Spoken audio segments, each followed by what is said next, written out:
ChatGPT यस्तो खालको एउटा एआई हो जसमा चाहिँ हामीले च्याट गरेर जे पनि सोध्न सक्छौं। यहाँनिर यसको एक्जाम्पल, क्यापेबिलिटिज र लिमिटेसन दिएको छ, जसलाई चाहिँ हामीले ध्यान दिनुपर्छ किनकि यो पनि मेसिन लर्निङ हो जहाँ यसले जे सिकाएको छ त्यो मात्रै भन्छ। यसको लागि हामी जानु पर्यो सिधै chat.openai.com/chat मा र यसमा तपाईसँग आईडी हुनु पर्यो र यो लगइन वा साइन अप गरिसकेपछि मात्र तपाईहरुले यसलाई चलाउन सक्नुहुन्छ। यसको लागि कुनै पनि क्रेडिट चाहिने छैन। अरु एआई को लागि क्रेडिट चाहिन्छ भने यसलाई चाहिदैन।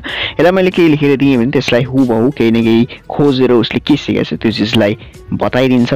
तपाईहरुसँग केही प्रब्लम छ कोडहरुको बारेमा जुन चाहिँ सल्भ गर्न सकेका छैनौ भने त्यसलाई हामीले सजिलैसँग यहाँबाट सल्भ गर्न सक्छौं। जहाँनिर जस्तै मैले सोधेँ से थ्यांक यू इन पाइथन भने यसले सजिलैसँग पाइथन को लागि के लेख्नु पर्छ, प्रिन्ट थ्यांक यू, नेम को लागि name alias, print thank you alias भन्ने दियो। नेपालीबाट लेख्दा चाहिँ अलिकति नबुझ्न सक्छ र नेपालीमा लेख्नलाई भन्नुभयो भने पनि यसले नेपालीको लागि चाहिँ हिन्दीमा लेखेर दिन्छ।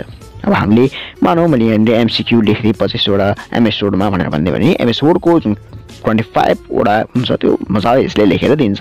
Try it yourself and explore yourself. Thank you.